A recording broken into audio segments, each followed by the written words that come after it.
안녕하십니까, 라오스정입니다. 저는 비엔티엔 대사관 밀집 지역의 어느 땅에 나와 있습니다.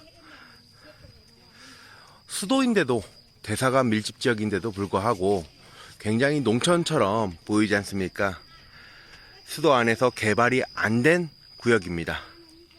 하지만 이제 반대쪽만 보시면은 한참 이렇게 건축물도 짓고 있고요. 또 뒤에도 고급 빌라들이 있습니다. 이 땅을 보면은 굉장히 밑으로 많이 꺼져 있어요. 즉, 이 상태로는 집을 지을 수가 없는 거죠. 좀 습하고 좀 복토가 필요한 땅이죠. 굉장히 많은 트럭으로 흙을 실어가지고 부어야 될 것 같아요. 최소한의 이제 비엔티엔 수도 중심가 쪽에서는요, 이 흙이 좀 많이 부족해서 약 40분에서 아니면 1시간 정도 이렇게 흙을 날라야 됩니다. 그만큼 흙이 좀 많이 비쌉니다. 지금 같은 시기 때는 유류비가 많이 비싸서, 그리고 많이 부족하기 때문에 이런 작업을 할 수 없죠. 라오스는 지금 6월달이니까요, 우기죠. 약 10월달까지 이렇게 건축을 많이 하지는 않습니다. 그리고 10월부터 약 4월, 5월까지 이렇게 건축을 많이 하는 편이죠. 제가 이곳을 왜 왔냐? 땅에 대해서 경계를 만들려고 왔습니다. 이분 같은 경우는 토지국에서 나왔고요.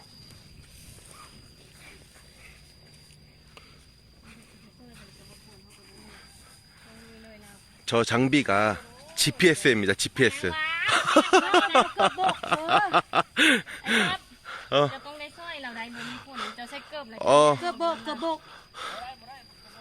저기 어떻게?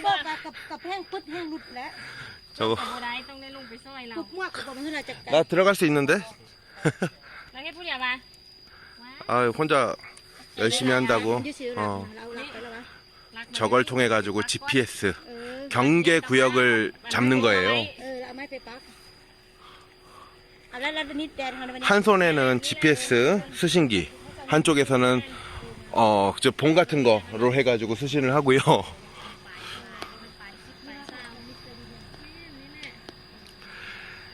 이 땅 같은 경우는 서류가 나와 있지 않지만은 말뚝을 박아놓지 않았어요. 그래서 새로 이제 경계 구역을 짓는 겁니다. 저 우측 면만 봐도 말뚝이 잘 있지 않습니까? 말뚝만 박는다 해가지고 다 내 땅이다라는 건 아닙니다. 지금 우측 땅 같은 경우도 지금 측정을 해봐야지 알겠지만은 제가 알기로는 좀 침범을 했어요. 차후에 문제가 될 수 있는 사유죠.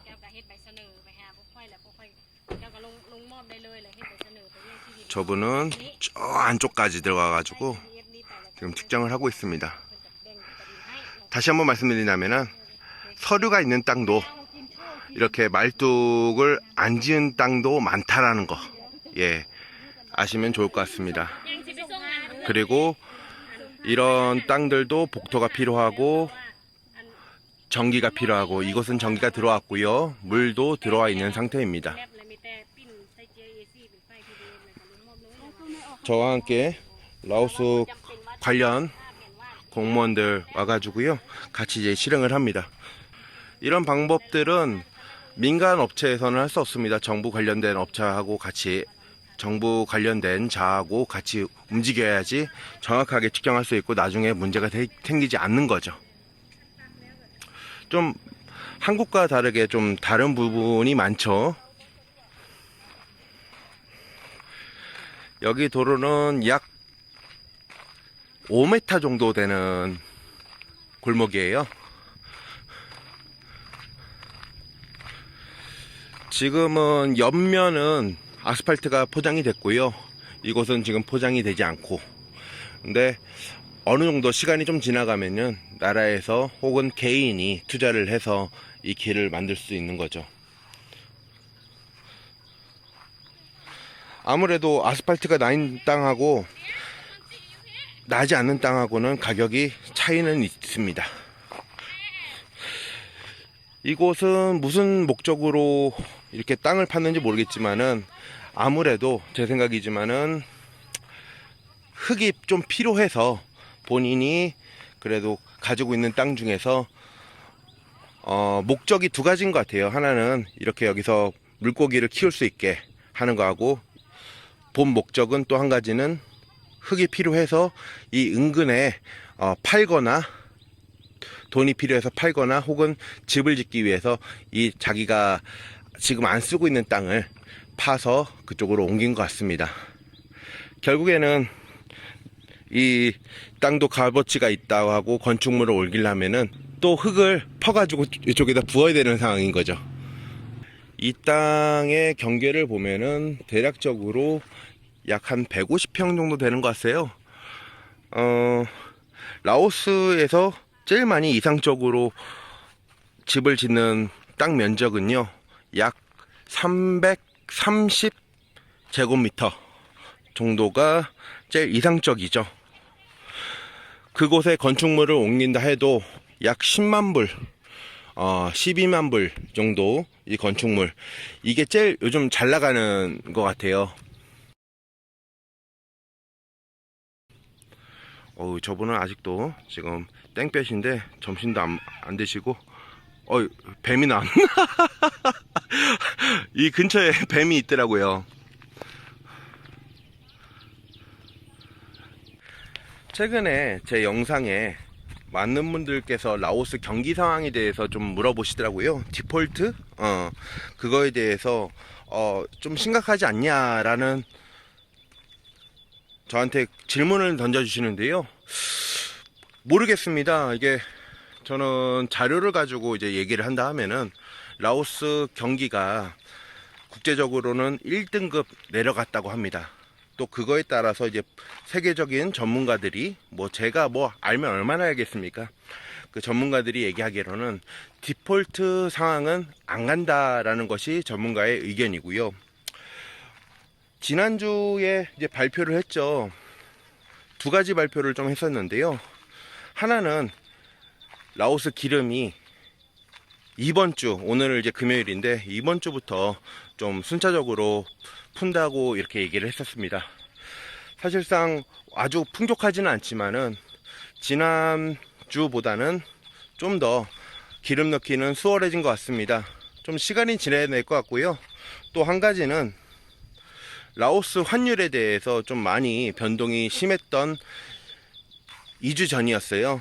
이제 국가에서 좀 제재를 해서 현재로서는 사설은행에서 좀 높게 그 달러를 이렇게 파는 거에 대해서는 규제가 들어갔습니다. 그래서 은행 환전 기준으로 그렇게 지금 기준이 됐거든요. 상황은 계속 이렇게 진행될 것 같아요.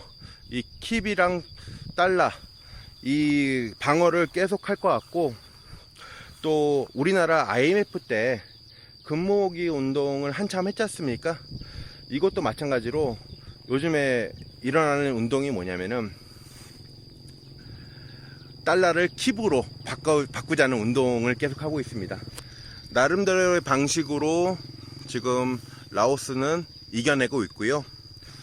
많은 분들이 라오스 시민들에 대해서 이제 걱정을 하시는 부분에 대해서 조금이나마 제가 말씀드린다면은, 라오스는 절대 굶어 죽지는 않는 나라입니다.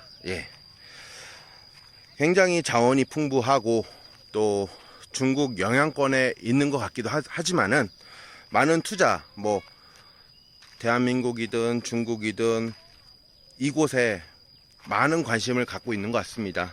또한 사회주의 국가다 보니까 어느 정도 통제가 있어요. 이렇게 힘든 시기지만은 시민들은 좀 힘든 사람도 있는 것 같아요. 그런 부분에 있어서 시위를 하거나 혹은 쿠데타 이런 거는 없습니다. 제가 여기 10년 살면서 그런 모습은 한 번도 보지 않았습니다. 그렇지 않은 이유는 만약 그렇게 된다 하면은 끌려갑니다. 끌려가고 끌려가요. 그리고 굶어 죽지 않는 이유 중에 또 하나는 이 나라는 식량이 풍부합니다. 찹쌀을 포함해 가지고 쌀이 아주 풍부하기 때문에 적어도 배고프고 그러지는 않는 것 같습니다. 시골 아주 깊은 마을에도 거기는 화폐를 쓰지 않고도 살 수 있을 정도죠. 아유, 다 끝났네. 순식간에 끝났네요. 하여튼 경계 이렇게 잘 박았고요. 오늘 1차적으로 지금 끝난 것 같아요. 나중에는 이제 말뚝 박으면서 나무로 지금 일단 박아놨어요. 박아놓고 나중에 콘크리트로 해가지고 기둥 박을 겁니다. 예. 제가 알고 있는 지식 그리고 현장감 있게 좀 만들어 보여가지고 영상 퀄리티는 그렇게 중요하지 않다고 생각합니다. 그때그때 제가 이런 이야기가 있다면은 전달하겠습니다. 예, 감사합니다. 레오. Leo này. 오케이.